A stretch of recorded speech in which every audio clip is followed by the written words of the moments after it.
माँ बाप कोई बांटने की चीज होती है क्या? माँ बाप कोई फेंकने की चीज होती है क्या?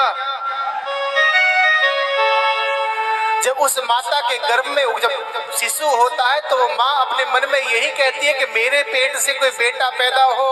क्यों? क्योंकि वो जो पैदा होगा तो मेरे बुढ़ापे का सहारा बनेगा। जब मैं बूढ़ी हो जाऊंगी तो वो मुझे पानी पिलाएगा। जब मैं बूढ़ी होकर बिस्तर में लेट जाऊंगी तो वो मेरी दवाई कराएगा, मेरे पैर दबाएगा, मेरा सिर दबाएगा, मेरी सेवा शुश्रूषा करेगा। लेकिन जब वो बेटा बड़ा होता है, समय के साथ में परिवर्तन आता है और वो अपने बूढ़े माँ बाप को घर से बाहर निकाल देता है। और क्या कहता है? बोले अब हमारे घर में आपकी जरूरत नहीं है, अब आपकी जरूरत हमारे घर में नहीं है क्योंकि आप बूढ़े हो चुके हो। अरे भैया, ये बूढ़ा तन हो गया है, माँ की ममता बूढ़ी नहीं है।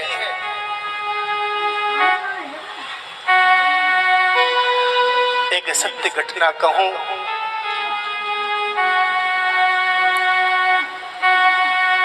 एक पिता अपनी नौकरी से रिटायरमेंट हो गया। दो पुत्र थे उनके, उन दोनों पुत्रों को बड़ी सुंदर शिक्षा प्रदान की और दोनों पुत्र पढ़ाई के लिए विदेश चले गए। विदेश में जाकर उन्होंने सुंदर शिक्षा प्राप्त की और वहीं पर उन्होंने अपना काम, अपनी नौकरी वहीं पर कर ली, वहीं पर शादी कर ली और विदेश में रहने लगे। एक दिन समय ऐसा आया कि उनकी माँ का देहांत हो गया, उनकी माँ मर गई।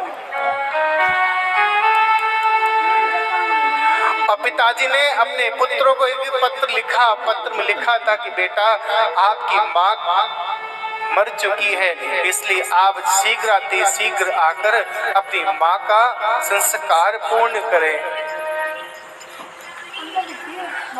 ये पत्र जब बड़े भाई ने पढ़ा,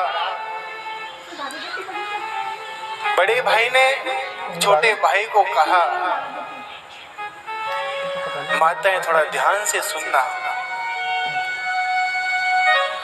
बड़े भाई ने छोटे भाई से कहा, बोले भाई,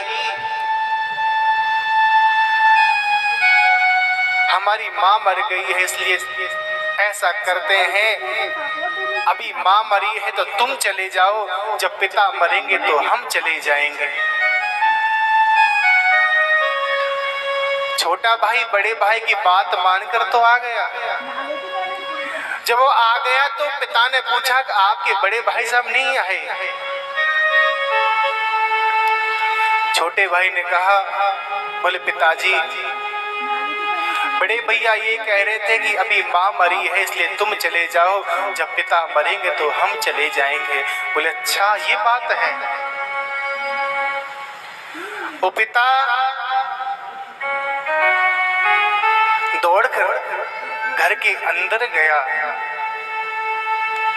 और घर के अंदर कमरे में जाकर कमरे का दरवाजा बंद कर लिया और एक पत्र पर जो उनका भाव था वो भाव लिख दिया। और कमरे के अंदर उस पिता ने अपनी बंदूक निकाली और अपने आप को खत्म कर दिया।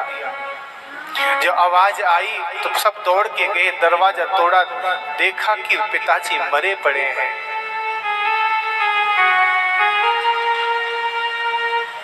और उनके पास में एक पत्र लिखा था। पत्र में क्या लिखा है? पत्र में लिखा है, बेटा दोबारा जाने की आवश्यकता नहीं है, बड़े भाई को मत बुलाना। अब तुमसे मैं यही कहना चाहता हूँ कि मेरी पत्नी के साथ साथ मेरा भी अंतिम संस्कार चले जाना और दोबारा इस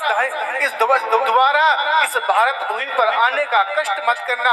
अरे ऐसी संतान को पाकर क्या करें जो माँ बाप को संस्कार के लिए तरसा देती है। महाराज, ऐसी संतान को ना पाना जो संस्कार करने के लिए भी एक दूसरे से कहते हैं कि अभी माँ मरी है, जब पिता मरेगा तो मैं चले जाऊंगी। अरे ऐसी संतान नहीं चाहिए हमें, ऐसी पढ़ाई नहीं चाहिए हमें जो अपने संस्कारों को भूल जाए, जो अपने माँ बाप को भूल जाए, उस माँ बाप को, उस माँ को भूल जाए जिसने 9 महीने कोख में रखा और यही सोच कर रखा कि जब ये पैदा होगा तो मेरे बुढ़ापे का सहारा बनेगा।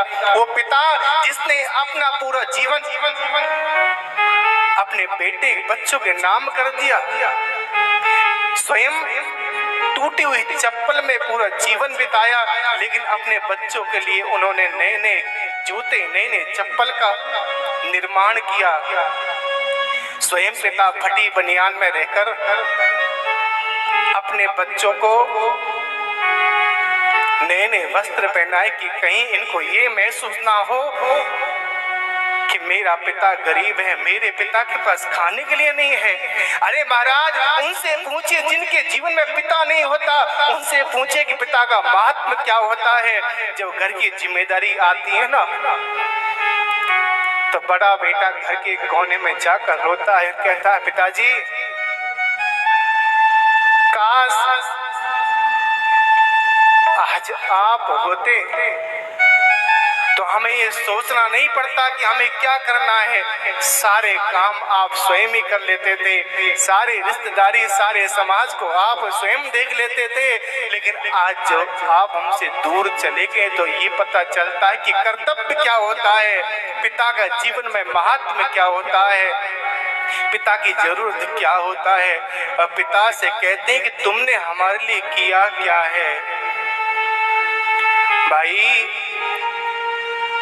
पिता ने तो जीवन में जो किया सो किया, लेकिन जिस दिन हम पिता बन जाएंगे, जिस दिन हमारे संतान हो जाएगी, उस दिन पता चलता है कि पिता ने अपने पुत्रों के लिए किया क्या क्या किया और क्या क्या करता है। जिस प्रकार एक दिन अगर भगवान सूर्य ना निकले तो हमारे जीवन में भूकंप आ जाता है कि आज